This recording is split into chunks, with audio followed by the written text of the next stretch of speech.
Mes chers frères et sœurs, avant de prier ensemble, prenons un instant pour ouvrir nos cœurs à la présence de Dieu, pour nous laisser toucher par sa parole. Nous aimons tous le réconfort, n'est-ce pas? C'est une aspiration si profondément humaine, un désir universel de douceur, de prévisibilité, de sécurité. Nous recherchons les routines qui ne nous bousculent pas trop les sentiments, qui ne blessent pas les chemins, qui ne nous étirent pas au-delà de nos limites qui apparentes. Et oui, le réconfort peut être un don divin, un repos que Dieu lui-même a créé, une invitation à sa paix. Mais mes amis, que se passe-t-il lorsque ce réconfort devient notre idole, notre but ultime plutôt qu'un don passager? Si insidieusement nous commençons à dériver, à cesser de croître. Cette faim de nous élever, de chercher de nous dépasser, elle s'éteint. Le feu en nous vacille. Le repos se mue en résistance à la croissance, la paix en passivité et l'équilibre en une dangereuse stagnation spirituelle. Cela arrive si subtilement. Nos ambitions s'estompent, nos buts deviennent flous, nous nous contentons de moins, nous ne nous présentons plus avec tout notre cœur parfois, juste en faisant semblant, en accomplissant les gestes sans y mettre l'âme. Et le coût spirituel, mes bien-aimés, est immense. Notre âme devient tiède. Et le Seigneur nous met en garde dans l'Apocalypse. Parce que tu es tiède, je te vomirai de ma bouche. Et ces paroles sont dures, non parce que Dieu ne nous aime pas, mais précisément parce qu'il nous aime et connaît le danger mortel de l'apathie pour nos cœurs. Une foi tiède peut paraître polie à l'extérieur, mais elle est vide à l'intérieur. Elle prie sans passion, adore sans émerveillement, donne sans joie, sert sans amour, applaudit, peut-être à l'église, mais garde le péché caché dans le secret de son cœur. C'est pourquoi nous devons choisir chaque jour intentionnellement de ranimer ce feu intérieur, de vivre avec une passion renouvelée pour le Seigneur. De nous réveiller en disant « Jésus, aujourd'hui je veux brûler pour toi ». Vivre non par commodité mais par conviction profonde. La vie chrétienne, mes amis, n'a jamais été conçue pour être confortable, mais pour être consacrée, mise à part sainte. Cela signifie être étiré, faire des choses qui nous effraient. Pardonner quand notre orgueil crie « jamais parler » quand le silence semble plus surdonné, quand nous voulons retenir et accumuler. Car l'amour véritable donne, il sacrifie, il abandonne le confort pour l'appel. Nous n'avons pas été créés pour nous installer dans une vie spirituelle douillette cochant des cases, en attendant passivement le ciel. Nous avons été créés pour vivre pleinement en Christ, pour marcher par la foi et non par la vue, pour échanger l'illusion du contrôle contre la joie de l'abandon total à sa volonté. Si notre vie est toujours sûre, toujours prévisible, toujours confortable, nous manquons peut-être l'aventure exaltante de suivre Jésus.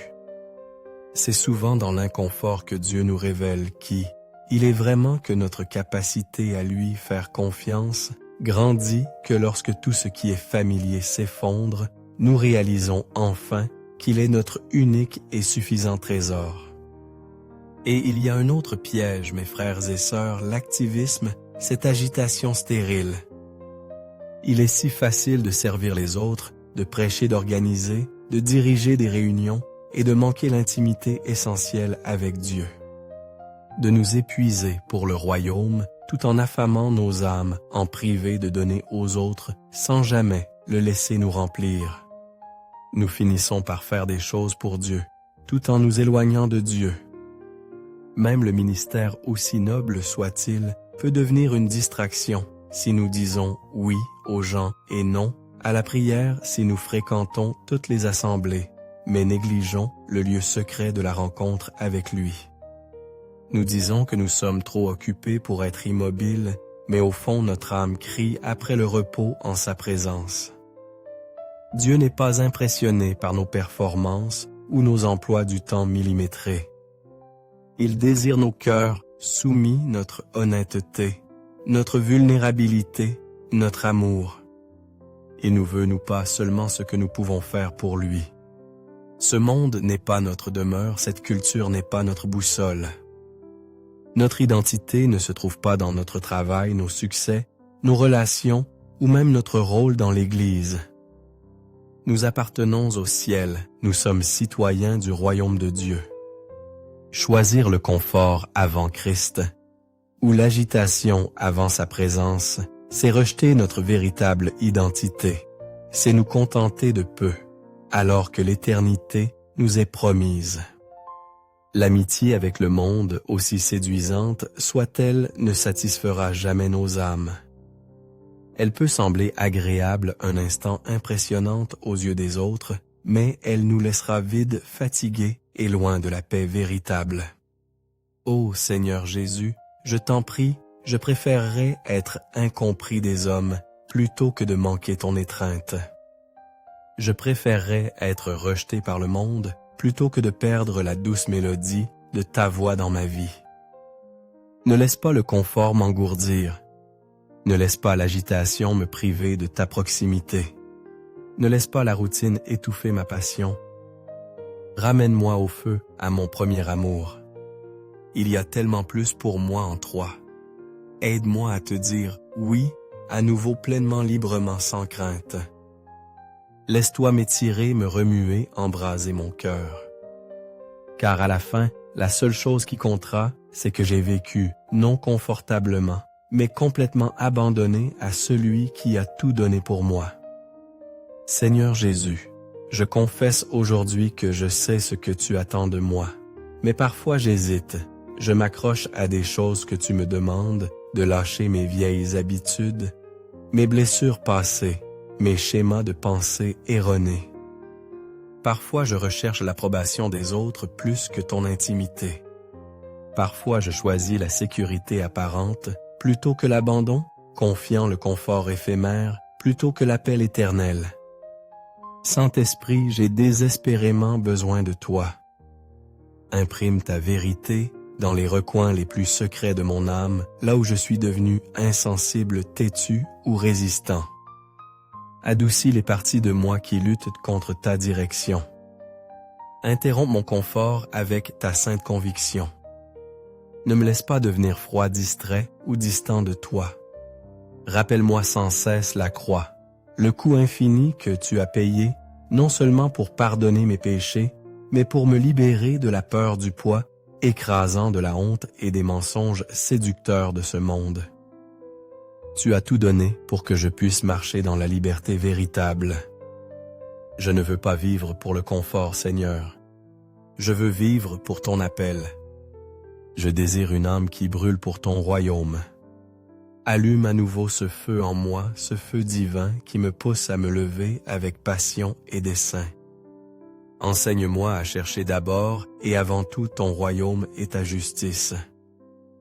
Que tout autre désir, toute autre ambition s'efface devant le poids glorieux de cette quête. Donne-moi un cœur comme celui de David, un cœur qui se brise quand le tien se brise, qui danse quand le tien se réjouit, un cœur qui aspire à ta présence plus qu'à tout trésor terrestre. Donne-moi le courage, Seigneur, ce courage humble et puissant comme celui de Shadrach, Meshach et Abednego, qui sont restés droits et fidèles quand tous les autres se prosternaient. Cette audace sainte qui refuse le compromis même lorsque le feu de l'épreuve est chauffé 7 fois plus fort. Cette foi inébranlable qui proclame « Même s'il ne le fait pas, je continuerai à croire. Je continuerai à adorer. » Gus, aide-moi à abattre chaque idole que j'ai inconsciemment ou consciemment construite dans mon cœur, chaque faux dieu de succès, de confort, de statut ou de sécurité. Que rien, absolument rien ne fasse obstacle à une dévotion totale et sans réserve envers toi. Et Seigneur, aide-moi à donner non par obligation ou par calcul, mais par une joie débordante, parce que tu as d'abord tout donné pour moi. Aide-moi à déposer à tes pieds mes rêves, mes ambitions, mon confort et même mes plans. Les mieux élaborés, si les abandonner, signifie obtenir plus de toi, plus de ta présence, plus de ta vie en moi. Laisse-moi trouver la joie indicible dans le sacrifice, goûter la douceur exquise de l'obéissance à ta parole. Enseigne-moi à offrir ma vie entière, mes pensées, mon énergie, mes paroles, mon corps, comme un sacrifice vivant sain et agréable à tes yeux. Non pour gagner. Ton amour, car je sais que je l'ai déjà pleinement et gratuitement, mais par pure gratitude pour te glorifier en retour. Que chaque décision que je prends, chaque pas que je fais, murmure avec sincérité, « Jésus, tu en vaux la peine. » Construis ma vie sur toi, Seigneur, rocher inébranlable, même si cela signifie démolir les fondations fragiles que j'avais pensé avoir besoin. Montre-moi encore et encore qu'il n'y a pas de véritable perte quand c'est pour toi, que ce que le monde appelle gain n'est que poussière comparée au trésor infini que je trouve en toi. Laisse-moi croire au plus profond de mon être que perdre pour toi, c'est en fait gagner la seule chose qui compte vraiment. Donne-moi ta force quand je faiblis et que je me sens lasse. Donne-moi ta foi quand la peur tente de m'envahir. Donne-moi ta paix quand le chemin devant moi est incertain et obscur. Aide-moi à marcher comme Abraham, ton serviteur, qui a déposé son bien le plus précieux sur l'autel, ne connaissant pas l'issue, mais faisant une confiance absolue à celui qui l'avait appelé.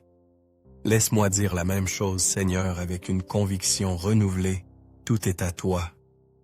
Mon avenir, mon passé, mes relations, ma réputation, mon cœur, mon tout.